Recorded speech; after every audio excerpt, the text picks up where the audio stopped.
This is Jordan Tower with JT News. Make sure you smash that like button, smash that subscribe button. Well, we have another case of BMF, Big Meech, okay?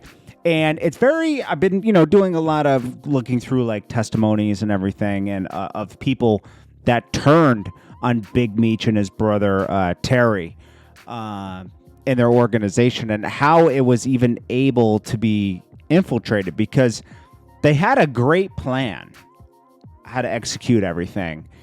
There was just too many people involved and too many weak links, like this guy, O-Dog, a.k.a. Amari McCree. He didn't take the stand, but he gave them all the information they needed. He backed off and didn't take the stand, but he gave them so much information that led him to the next thing and the next thing and the next thing, which eventually connected Big Meech and Terry to a lot of stuff. I mean, there's a bunch of snitches, man. There's also another guy right here. What's his name? AI Boyd. Okay, that this guy was a Detroit player. But today we're going to be talking about William Doc Marshall.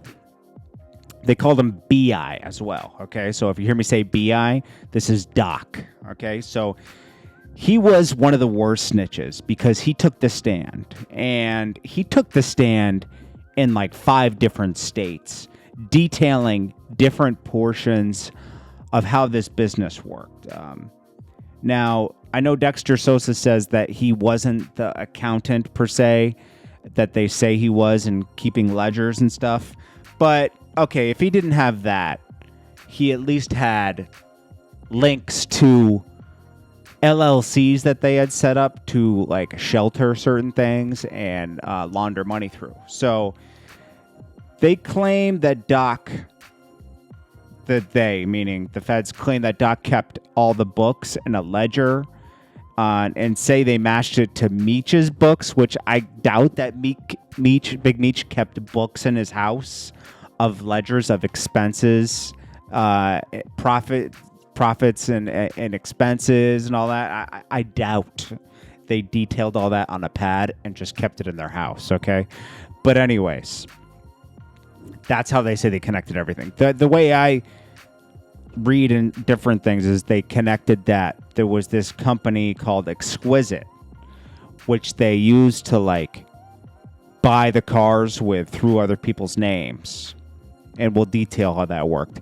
They found that name in Meech's mansion when they searched it because he was a suspect in a double homicide that he was found not guilty of. But when they searched the house, they did find something like that. And then when they searched, I'll tell you how they got to Doc. Okay, so BI. Okay, so anyways, William Doc Marshall, also known as BI, he dealt with Eric Bivens, or Slim, from Southwest Teesside. Now, they knew each other from Florida. They both came from Florida. They knew each other from there. And Eric Bivens, whatever you want to call him, or Slim, worked for Southwest T. And Doc did work with, mostly with Big Meech, but eventually started doing business with Southwest T as well. Because he had to manage, they had an elaborate distribution of when they got the work from their connect and how they distributed it across. Remember, they were supplying most of the U.S. and then how they got it from these hubs. There was people in different hubs: Detroit, Tennessee, South Carolina, Florida, Atlanta, Texas, St. Louis. These were hubs where they were sending large quantities of work to, and then to get distributed wholesale from there. But so it was a very detailed operation with lots of vehicles, drivers, and these are the people that you never really saw in the clubs, because the people you saw in the clubs were smoke and mirrors. Those were the people, and we'll get to that as well. Very intricate operation. So anyways, Southwest T and Big Meech, even though they were brothers, at this point in time, they were kind of at odds around year 2000. So Big Meech had his crew in Atlanta, and Southwest T had his crew in California, and he would receive the work from the Connect, and then he would send it out to all these hubs. Big Meech's crew would receive them on the East Coast and in different spots. And, they were both bosses, but, they didn't get along so well. Anyways, a go-to between them was Doc, okay? Because Doc handled different things. We'll get into that. So, maybe we should get into... So E was selling... this guy E, Slim, Bivens, right? Eric Bivens, BI was actually buying weight. It's not a good mix to have this guy this guy BI, aka Doc, right? Actually moving work when he was actually, in charge of handling shelter companies and everything, right? But, hey, this is how things go south, okay? So, E from Southwest T Crew was selling work to BI, and one night, somebody ran into Doc's townhouse in Atlanta, and he killed the guy. Okay, the guy was trying to get in and get the work he had, and he killed him. And then eventually the cops picked him up, and they questioned him and everything, and they released him, even though they found a kilo in his house and they found a ledger that detailed a lot of BMF stuff, supposedly. I think really they didn't find a ledger. I think they found connects to different businesses that he had set up, right? And they knew he was part of that the BMF organization, and they wanted to infiltrate this more. But they did let him go, and the feds intercepted him at an airport, and just after this. And they showed him pictures and everything and asked him if he was willing to cooperate. And he said, well, would I be free of any, crimes you're charging me with? And they said, no. And he said, well, then you got to arrest me then, And they didn't. They didn't at that time. They let him go. The feds tend to do this with a lot of things I see. With crimes, they don't lock somebody up right away and stop them and get them off the street, even though when they go to court, they say they're a threat to the community and everything, and they can't get bond. Even though they know these people were a threat to the community and everything, they still let them free after they catch them red-handed, because they wanted to lead them to more crimes, because they say, hey, we need him out there because he's going to lead us to the main guy. So are they really a threat, when you let him out on a bond? I don't know, because if you were that concerned, you wouldn't have let him out the first time you had him, right? Anyways. So they charged Doc with 5 keys and bank wire fraud eventually. This was for money laundering through a business called Exquisite Empire, which bought cars and houses for BMF members. Let's detail this before we get into the plea agreements he signed, okay? So, detailing this business, Exquisite, right? This is what they found in Big Meech's house when they searched it. So when they got Doc, when they went into Doc's house after he killed an intruder, and they found a kilo and they found the stuff for Exquisite, they knew they had a tie there, right? So they didn't arrest him right away. They let him continue. But when they did arrest him that day, right? They brought him in, right? But they let him go. He did say that he got the kilo from E, Slim, aka Eric Bivens, who is on Southwest T side. So anyways, with Exquisite, they would find people to put car loans in their name. So they would find regular people that aren't connected to BMF to put car loans in their name, right? They'd probably pay them, and they would pay off 80% of the car and take a 20% loan on the car. Why? Well, because when BMF members would drive the cars, right, say they got picked up for something. They usually would seize the car. Like, say they got someone for drugs or something, they would seize the car. And, but they had, if there's a loan on the car, they have to release the car back to the person holding the loan, right? So it would go back to Exquisite, or another company they had at the time in 2004. I think it's obviously owned by somebody else now, but it was 404 Motorsports. This was one of their shell companies, right? That's an interesting story in itself that we have to delve into. 404 Motorsports is crazy. It's actually connected indirectly to a mayor of something, but he wasn't part of it, but his son-in-law was. So anyways, they had a whole system for these luxury cars and everything, and also the cars where they would build in stash spots too for like drugs and stuff. They would find a way, so if someone was transporting or someone got caught with a weapon in a car, they couldn't seize the car. They would always get the car back. It was never in that person's name. It was in somebody else's name. Not only that, it was in somebody else's name, but the loan it would go right back to the car company, right? Because they get the car back. You can't keep the car, which is I don't know why these people would get paid to put loans and then they'd have drug dealers driving the cars with a normal person's name on the loan. Anyways, this guy Burns, and I think his name was I wrote Henry or something. They were the investigators that turned Doc. These are the guys that went to the airport, showed him the pictures, and he said, "You have to arrest me." Now, they claim that Doc kept a accounting of all expenses and income of BMF for both sides of the camp, Southwest T and Big Meech, so the West Coast and East Coast of the operation.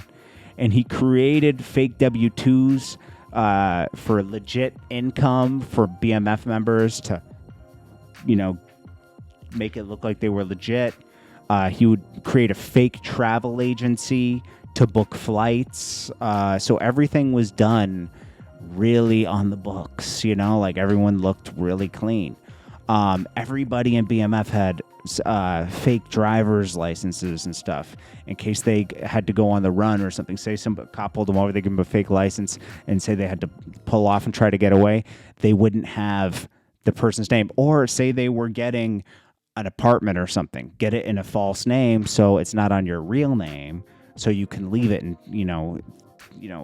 leave it in the drop of a hat and nobody can trace your actual name to the property or to you running from a situation, or maybe you're purchasing weapons legally, because they had people that working in Tennessee DMV and they could get these fake licenses and everything. I mean, Doc details this in his testimony. He's given him everything. All this stuff I'm telling you, he gave him in the testimony. So anyways, Doc witnessed Southwest T with 100 kilos at a time at a place called the White House in Atlanta, and even on the West Coast, 100 keys at a time. He witnessed J-Bo, who was the face of Big Meech. He handled keys in the White House in Atlanta. This was a hub where they got a lot of the keys for in Atlanta. And Doc handled outfitting the cars with secret compartments for transport in that part of the region, the Atlanta region. So you'll see a Hummer with these. The way they outfitted the cars is they would take out weight from the car so that when they put keys in the car, it would register as the same weight on the VIN number. So if the car was ever at a weigh station or weighed, because the cops would weigh things to make sure if the weight's off, they're going to search the vehicle, right? But if it matches the VIN number's weight or around it, they're not going to they have no probable cause to search the vehicle. And they would do this with money too. They would always alter the weight, but keep everything original in the car and everything working. So you wouldn't suspect that there is a stash spot in the car or weird stuff. Anyways, he would also meet with Southwest T's guy Slim and go over numbers from the West Coast of the operation. Never discuss business over the phone. Now, let me see. Before we get to the next part, let's say, so when he took the stand, he signed a plea agreement out of Orlando for drug distribution. He got 100 months and detailed the structure of BMF for Orlando, Tennessee, Detroit, South Carolina. And he went to each state to testify. He got a reduction to 100 months from 20 years.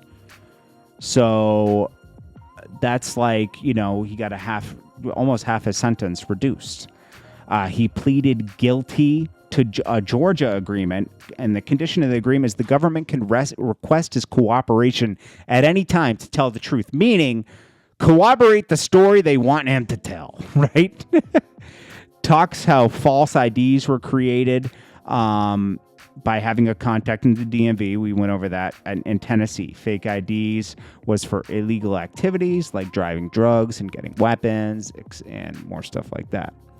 Now, we'll break down his testimony more in another thing because this could go on forever, But that's a basic gist of it. He broke down how intricate their organization was, and it matched other snitches' testimonies. Of having these shell companies for cars, and these companies wouldn't make any money. It was all funded by it was just filtering money through the drug money through and so Doc with another guy, we'll get into him on another segment, but his name was Arnold Boyd, AI, Southwest T's guy. He was a trusted Detroit manager, so he handled the Detroit region. He grew up with the Flannery brothers since so he's been part of the organization since 1983 and started out as Southwest T's driver. He got 4 years shaved off a 10-year sentence, and he handed over he handled the transport of kilos from Detroit and processed kilos. He detailed the operation of how kilos would come into Detroit and they would be distributed to other hubs. He also gave up Southwest T evading. This is how Jacob the Jeweler got involved and arrested. He would evade government, paying the government taxes and everything with diamonds and jewelry from Jacob the Jeweler. So he would hide his money in jewelry. He would give him money, he'd give him jewelry. That way he had ways to sell things and get legit money. He could sell the jewelry and get money, or, he just had jewelry. He had money and jewels, diamonds and stuff. He described the White House in ATL, this guy, AI Boyd, and how, Southwest T and Slim would be there from the West Coast operation in Atlanta with 100 keys, loading up money, $250,000 with Jermaine Kiki Graham. He implicated him. Kiki ran 404 Motorsports in Atlanta, which was another car operation. And Southwest T, he connected Southwest T to 404 Motorsports.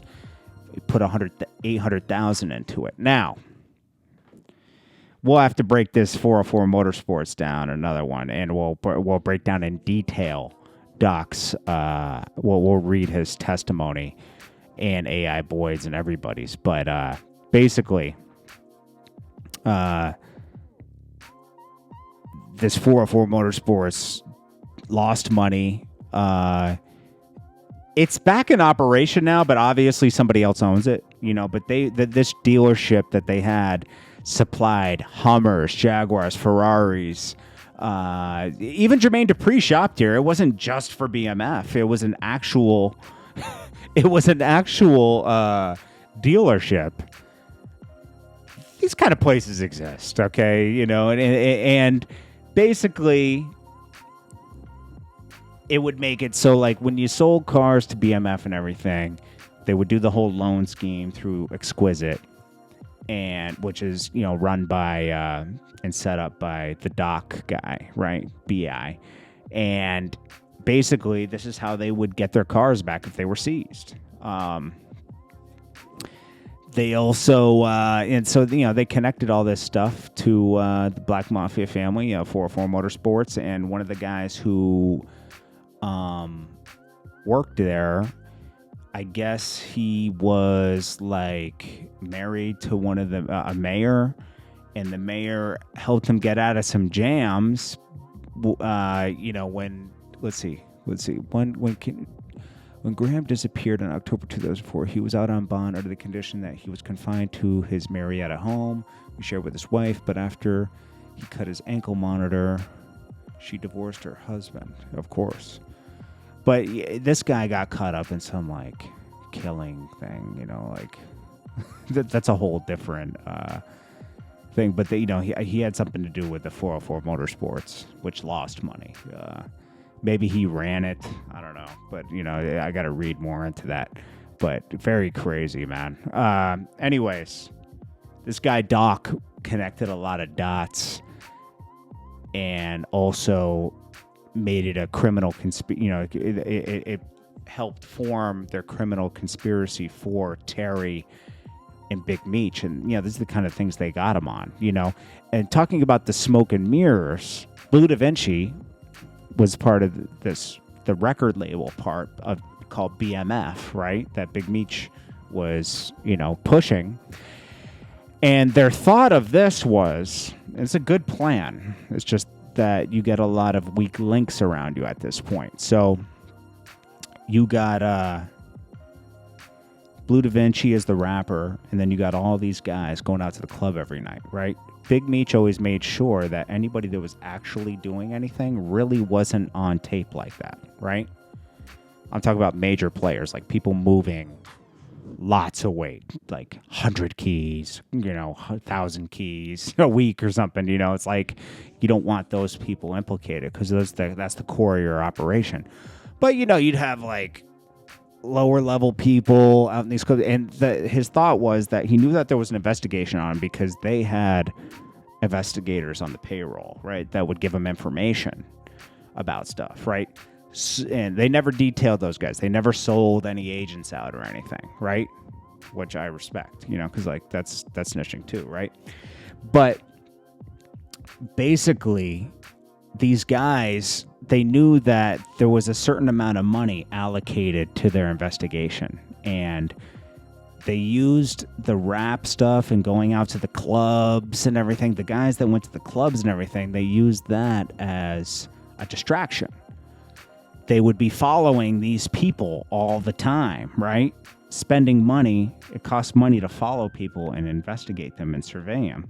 So they'd be following these guys, and they'd be really decoys because the real guys doing stuff aren't at the club and everything. They're not part of the record label.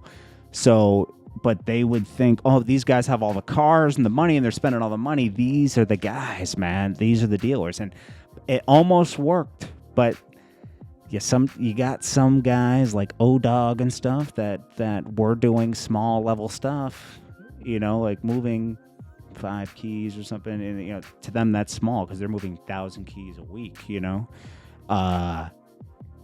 thousands of keys a week probably, you know, maybe more than that. But you know, these guys would flip, you know, and it would connect him to another guy, It was a chain, you know, like O-Dog implicated J-Bo, and J-Bo was right under Meech, you know. J-Bo didn't tell or anything, but it was just another guy down, you know. And then, you know, eventually you get Doc, and he's able to connect Meech to this, you know. It's like they are able to build a conspiracy case as more people fall, you know. So it's interesting, and, you know, this is an ongoing. I'm going to keep reading this stuff, and we'll just keep, you know, putting things together. It's just interesting, you know, and as this series is going on. This is Jordan Tower with JT News. Smash that like button, smash that subscribe button, and I'll check you guys in the next one. Peace.